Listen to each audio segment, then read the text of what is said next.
Hi guys, Aisha Yesufu don finally come out about this Igbo Yoruba Benin matter. He don talk im own point.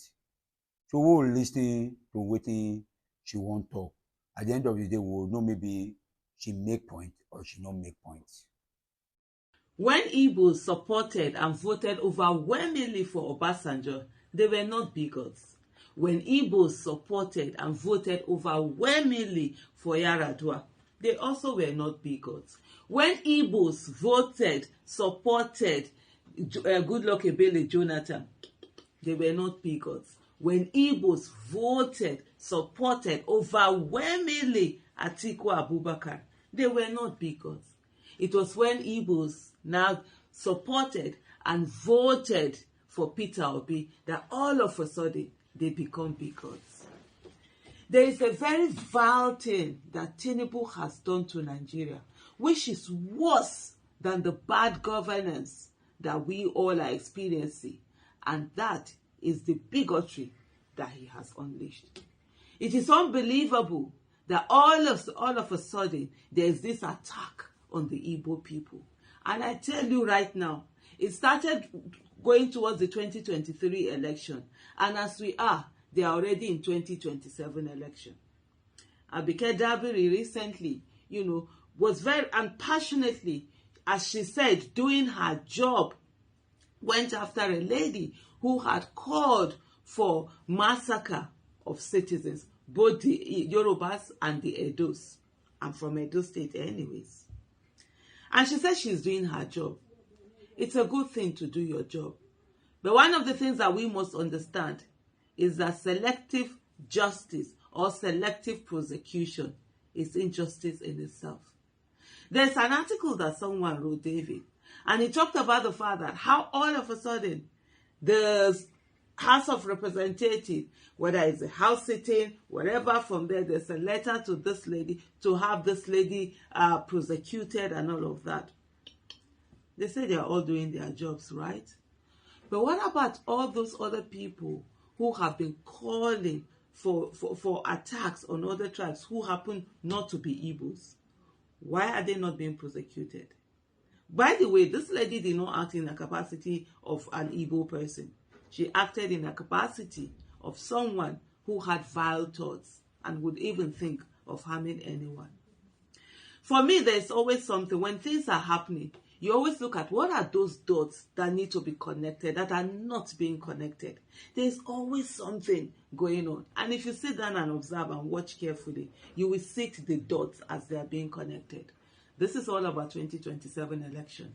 There are people who are afraid that once again, Mr. Peter Obi will come out and run. And not only will he win as he did before, he will have more votes because there are more people now who are ready to support him. There are more people who have seen that indeed he has what it takes, and indeed the people are willing and ready to stand. There are people who in 2023 knew that Peter Obi was the best candidate, but of course, being rational and thinking in a rational manner, they felt that, well, it was too short a time for him to be able to gather enough votes to win, and they wouldn't want to waste their votes. But now, those people have seen that it's not that was what they thought was going to happen was not what happened, and they're going to give him more support. There are other people also who in their own way, they thought Tinubu was going to do something, and they gave him the votes that they gave him, even though it was not enough for him to win, but it was enough for him to rig election. And most of those people have seen that the master strategies that they thought they had have no strategy, and right now they're thinking Peter Obi. Then, of course, you look at the angle from the north, where this incompetence, this bad governance, this insecurity has done more. Even things are worse than what it was during Buhari. And most of those people, they no longer want Tinubu. They no longer want anything called the Muslim ticket. Some of them are even saying that a Christian ticket would be better than the Muslim ticket. There's a whole lot that is going on. There's a silent revolution that is going on in Nigeria. And let me just quickly digress and add one thing to say to us all. What the NSAS did to the Southern youth is the same thing that the End Bad Governance protest has also done to the Northern youth. An awakening of understanding the relationship between governance and people's lives. And this time, the Northern youth are also ready to stand. They're no longer allowing themselves to be divided, allowing themselves to be controlled by their elders and also by the religious rulers. For the first time, you will see Malams are speaking and the youth are challenging them and telling them to shut up. Yes, that is what is happening. And to the political class that have also always controlled the northern voting bloc, it's something that they are afraid of. And what have they turned to? It's bigotry, bigotry, bigotry. There's this concerted hatred towards the Igbo people all of a sudden because one of them dared not only to run for election but to win that election and to get the overwhelming support of the people around. And so while I see Abike Dabiri and I'm thinking, why do you have this selective, prosecution that is happening?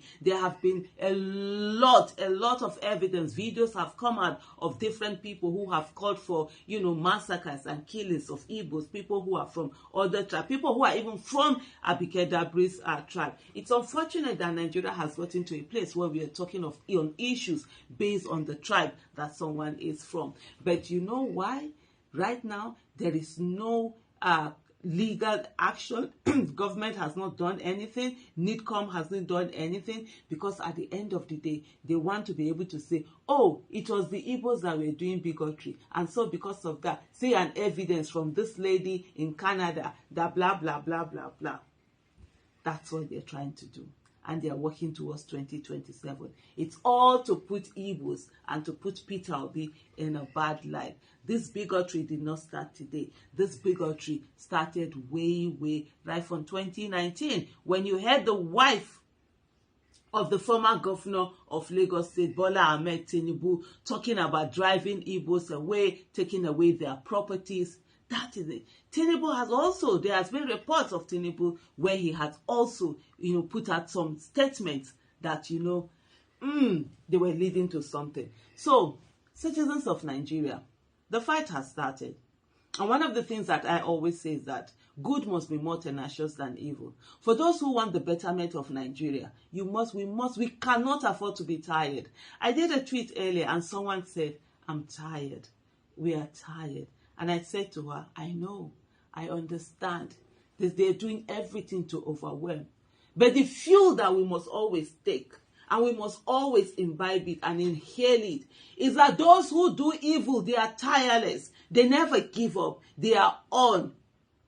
And so those who want the betterment of the nation and of the people, those who do good, must also never be tired. Sometimes there's an arrogance that comes from the father. Oh, I'm doing this thing, I've been doing this thing, I'm doing for the people, I'm doing it this, I want to give up. No. What have we done? Nothing.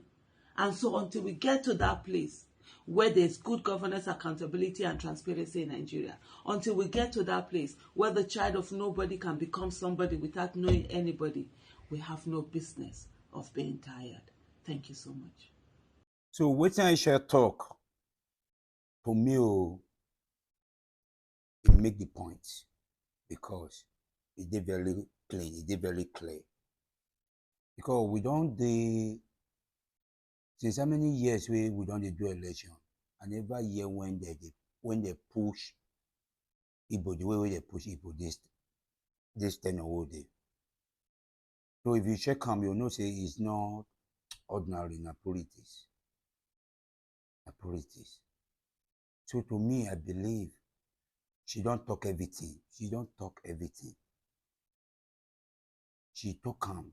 I love her so much because she get the mind to talk the way she dey feel. She no care if they will pick her or not. She get the mind. And may God continue to bless her and protect her. So what I just want to say is that, what do you think? He make point or he no make point? I better drop them for comment section so that we will see your own view of your own viewpoint too. You don't talk, so I want just know maybe is saying the truth or is saying rubbish.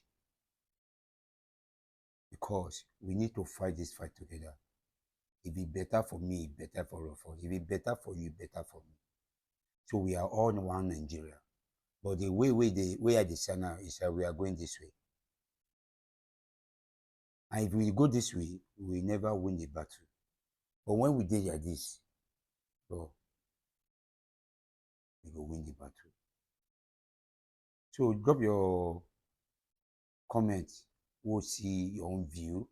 And please don't forget to like and subscribe for more videos like this. Thank you.